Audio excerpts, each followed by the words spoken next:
The Mithraic god was born on December 25th. This is in their own, what's the research that has been done. Born on December 25th. He was called Sol Invictus, the conquering sun god. The sun god. And this is why Christians worship on Sunday, not S-O-N. S-U-N. It's not the Son of God. It's Sunday, the day of Sol, the day of the sun god. And this is important, and it's going to be connected with the idea of the Masih ad-Dajjal, because the Masih ad-Dajjal is also a sun god. The sun god, they believed, was the giver of life. In the same way the sun gives life to plants through photosynthesis, as we know in biology now. They believed that the sun god would also give life after death. People would die, they would be resurrected. In the same way that Mithra, who kills himself, he does an act of self-immolation and kills himself for the sins of mankind. He becomes a scapegoat. This is Mithra's act.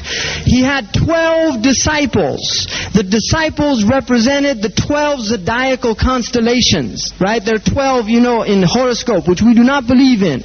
But the Mithras believed in these 12 zodiacal constellations, and each one of them represented a disciple. There is no number given of the Hawariyun. There's no number that says they were 12 in the Islamic tradition. And Jesus, quote unquote, making 13, which is what the Christians call the devil's number. Very interesting. I mean, they're so superstitious, they don't even have a 13th floor. I don't know if they do that here, but in the United States, you go from 12 to 14 in a building. They don't have a 13th floor. So this is their number. They call that the devil's number, 13. And this is the number of Mithra and his disciples. Now what happens with Mithra, Paul literally takes the Mithraic teaching and embellishes it with aspects of the Christian teaching. In the Roman Empire is where the Vatican now stands. This is historical evidence. It is where the Vatican now stands. The mother of Mithra was worshipped. The mother of Mithra was worshipped. So this was all part of this redaction of the Judaic teaching. The Semitic Christianity becomes this Mithraic reality, completely transformed, completely altered, until it is unrecognizable. St. Augustine and the Christians were so bothered by the similarities between Christianity and Mithraism that they would not mention Mithraism by its name. They called Mithra the fellow in the cap, the Phrygian cap. They wouldn't even mention him by his name. And St. Augustine says in his writings that he met a priest from the fellow in the cap. And he said to St. Augustine, our man is a Christian also. In other words, it's really the same teaching and doctrine. The Christians completely wiped out the books, the temples. All of the evidence of Mithraism was completely wiped out. And that's why it's only recently, in the last 100 years, that scholars, anthropologists, and archaeologists have been digging up all of this stuff and finding out about this teaching. Extraordinary. You find Mithraic pictures that resemble the Greek pictures of Christ that were used as icons by the Orthodox Church.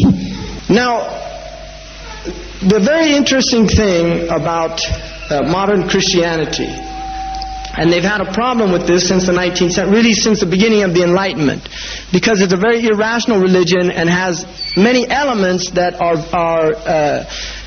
they're no longer acceptable by their own logic, by their own evolution in their philosophies and different things, which led to their atheism, which led to their rejection. Their own intellectuals have rejected Christianity.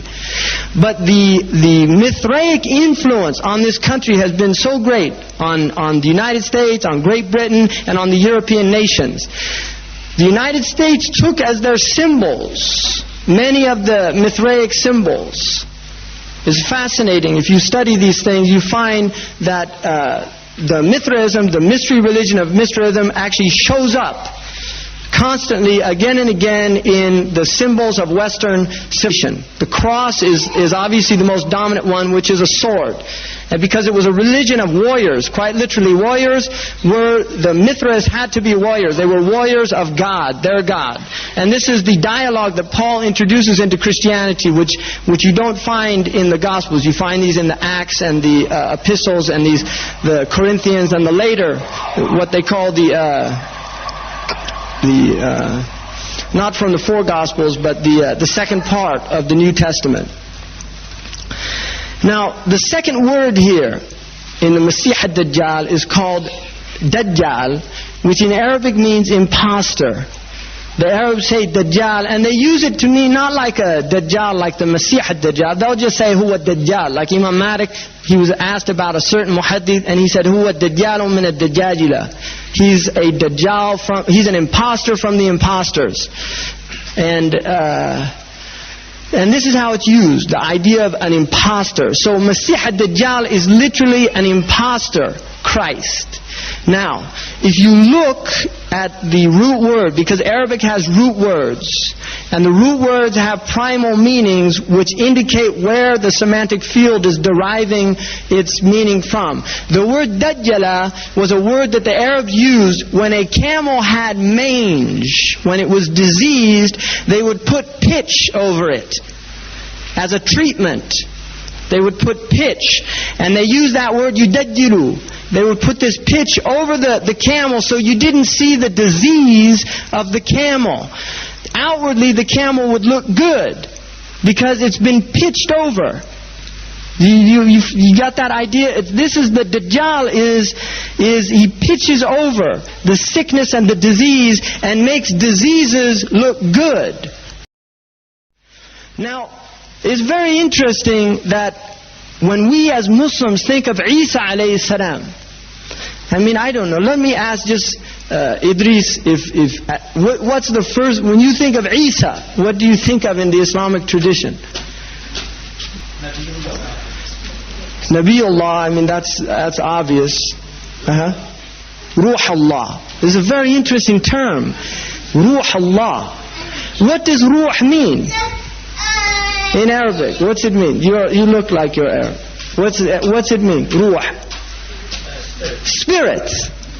Now, the spirit is opposite what? What is the spirit opposite? The material, right? Isa alayhi salam is literally the embodiment of spirituality. He does not have a worldly aspect. In fact, he comes back in the end of time to manifest elements of his worldly nature, including marriage. He did not get married. He hardly ate. He hardly slept. He's very different from our Prophet sallallahu alaihi wasallam. Our Prophet is not a worldly prophet, but he partook in the blessings of the world, and he encouraged his people to do that. There is a sensual aspect of Islam that cannot be denied. We actually enjoy the sensory. We use scent. The Christians for centuries they wouldn't use perfume. They thought it was like from Satan. It was unspiritual. Right? I mean, look at what they do, the Rahbaniyya in Christianity. That all comes from trying to emulate Ruh Allah. They try to become pure spirit, to completely get rid of their bodies.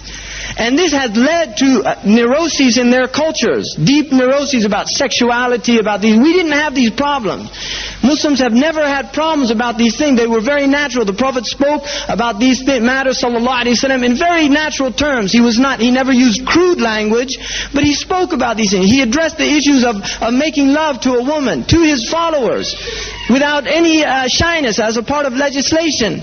Telling actually the Muslims should have muda'aba, have foreplay with their women. These things that our Prophet ﷺ taught us these things. He said, don't go to a woman like the camel goes to the she-camel and just takes its pleasure and then goes away. No, treat your woman well. These things, this was part of his nature. If you look in the hadith of Imam al-Nawawi radiallahu anhu, in the hadith about the bud'a, that there's a reward in making love to the wife if it's halal, the Imam Nawawi says that the act of making love is beloved to the prophets. Right? But Isa and Yahya is Sayyidan wa Hasura. Somebody that doesn't marry women. And Isa is literally Ruh Allah. Why are they like this? I mean, why? part of the role of the messengers, part of what they do is they literally treat diseases. They're healers. This is part of their... Now, if the disease of a people is materialism, then in order to offset this gross imbalance, the prophets will often manifest a deep spirituality, neglecting the materialistic aspects in order to bring their people to a middle path. This is what the Zuhad in Islam did. The Zuhad were people that after the Sahaba, people start becoming into dunya so much, a group of scholars and a group of people of taqwa, which were called the Bakka'un, they began to manifest. They wore very coarse clothes. They ate coarse food. They were calling people away from dunya. They did this as a way of trying to bring the people back to a more middle way. And this is why you have to be careful with certain books that were written for this. Like Talbisu Iblis by Ibn al-Jawzi radiallahu anhu is a book that was written because of certain diseases that existed at his time, of people going to extremes in the religion. He often goes to another extreme in order to find some middle way. And this is the contextuality of messages, not only of the prophets, but also of the scholars. Oftentimes the messages of a scholar of a certain time will not apply to another time because he was addressing the diseases of a specific time. Literally, many of the scholars that speak now, their words would be meaningless to people of a previous time. The Muslims didn't have inferiority complex. They don't know what that is. They didn't have the idea that, quit imitating the kuffar. The Muslims were imitated by the kuffar. Hindus wear turbans because Muslims wore turbans. I mean, people used to imitate the Muslims because they were the people of izzah and the people of power. But now the Muslims, you see them imitating the kuffar because they see them as being, they have izzah. We want izzah. This is what they want. They want to be like, because being is being like.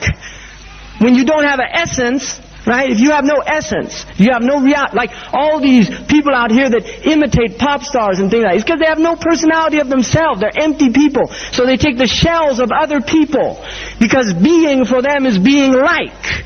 They have no reality of their own. So if Michael Jackson wears one glove, they start wearing one glove. If Madonna starts wearing Ray-Ban glasses, they start wearing Ray-Ban glasses. And this is a disease. The Muslim didn't have that disease before. But now it is a disease, and so you'll hear this type of stuff. This had no application to people before us. None. So each age has. Now if you look at the message of Isa alayhi salam, his message is all about maut, akhirah, warning people about death. Look at the saying that we have in our own tradition of Isa alayhi salam.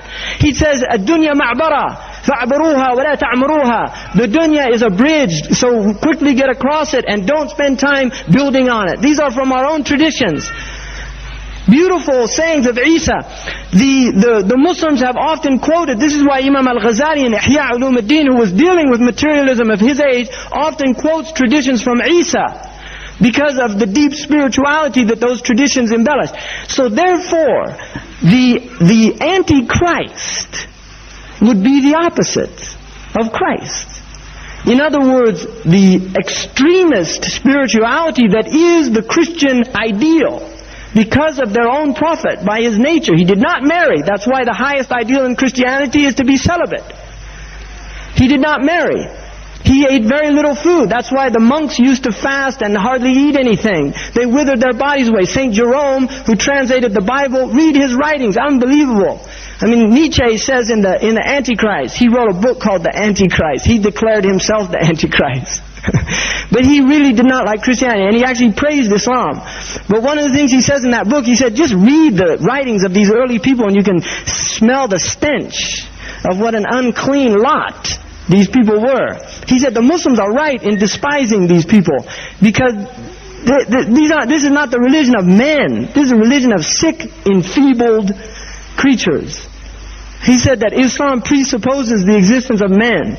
That is a man's religion, which doesn't negate also the aspects, the feminine aspects. It's not a negation of that. But the point is that the Muslims were people of rijal, min al-mu'minina rijal, sadaqu ma'ahadullah alayh. This the mu'mineen. They were rijal, min al-mu'mineen, rijal. So the idea of the Dajjal is that the Dajjal will come and tell people in the same way that Isa a.s. told them that the next world is what you should work for, the Dajjal would tell them this world is what you should work for. In the same way that Isa a.s. told them that dunya is gharur, it's a delusion and it will delude you. The Dajjal will tell them the next world is a delusion. You see, like the beer commercial, you only live once, so get all the gusto you can. Right? That's a Budweiser. You only live once. You only go around once. So get all the gusto you can. This is the message of this age. It's a message of deep materialism. It is a message telling people they will be happy through buying things. Buy more and be happy.